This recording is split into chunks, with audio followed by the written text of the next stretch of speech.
বন্ধুরা, আজকে আমার এই রেসিপিটার নাম হচ্ছে পনির লবাবদার। এটি খেতে খুবই টেস্টি হয়। চলো আজকে এই রেসিপিটা একবার দেখে নিই। তার জন্য আমি টমেটো, আদা আর কাঁচা লঙ্কা প্রথমেই বড় বড় টুকরো করে কেটে নেব। টমেটো, আদা আর কাঁচা লঙ্কাটা টুকরো করে কেটে নিয়েছি। এখন কড়াই বসিয়ে কড়াইতে সামান্য তেল দিয়ে তার মধ্যে গোটা জিরে, দারচিনি, 4-5টা এলাচ, 9-10টা গোলমরিচ তেলের মধ্যে দিয়ে দেব। এরপর ওর মধ্যে আদা, কাঁচা লঙ্কা আর টমেটোটাও দিয়ে দেব।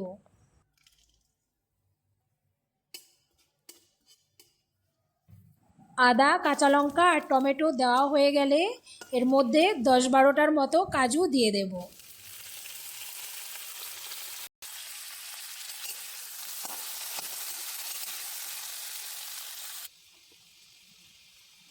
কাজু দিয়ে একটু নাড়াচাড়া করে সামান্য একটু জল দিয়ে অল্প সময়ের জন্য ঢেকে দেব। কিছু সময় পরে ঢাকনাটা খুলে একবার দেখে নেব সিদ্ধ হয়েছে কি না। সিদ্ধ হলে গ্যাস অফ করে নামিয়ে দেবো। নামিয়ে একটু ঠান্ডা করে নেব। ঠান্ডা হয়ে গেলে মিক্সিতে ঢেলে ব্লেন্ড করে নেব।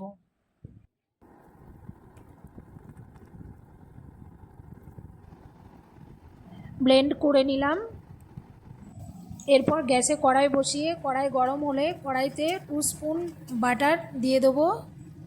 এরপর অল্প গ্রেট করে রাখা আদা দিয়ে দিলাম। আদা দিয়ে অল্প কস্তুরি মেথি গুঁড়ো করে দেব। তারপর 1 চামচ ধনে গুঁড়ো, আধা চামচ হলুদ গুঁড়ো দিয়ে ভালো করে নাড়াচাড়া করে নেব। নাড়াচাড়া করে টমেটো, আদা আর কাঁচা লঙ্কার পেস্টটা দিয়ে দেবো। এরপর 1/2 চামচ কাশ্মীরি লঙ্কার গুঁড়ো দিয়ে কিছু সময় ঢেকে ঢেকে কুক করে নেব।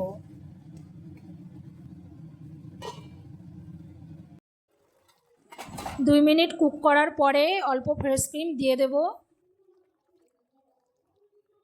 ফ্রেশ ক্রিম ভালো করে মিক্স করে নিয়ে 50 গ্রাম পনির গ্রেট করে ওর মধ্যে দিয়ে দেব।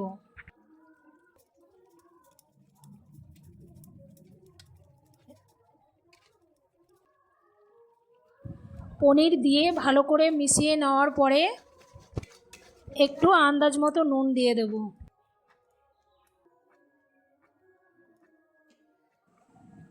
নুন দিয়ে আরও কিছু সময় ঢাকা দিয়ে কুক করে নেব।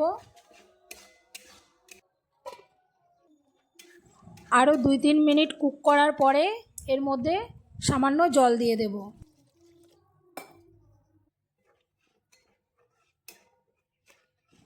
জল দিয়ে কুচনো ধনেপাতাটাও দিয়ে দেব।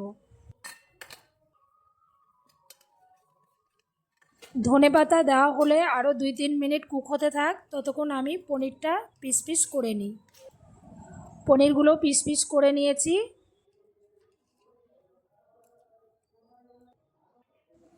এরপর ঢাকনা খুলে পনিরের পিসগুলো দিয়ে দেব।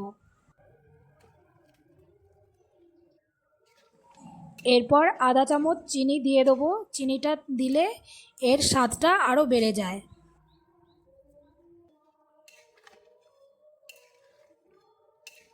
তারপর ঢাকনা দিয়ে আরও 5 মিনিটের মতো রান্না করে নেব।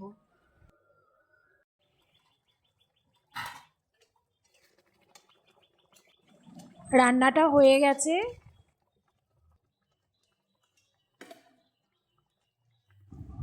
এখন গরম গরম ভাত বা রুটির সাথে সার্ভ করে দেব। বন্ধুরা, তোমাদের কাছে আমার চ্যানেলটি সাবস্ক্রাইব করার অনুরোধ রইল।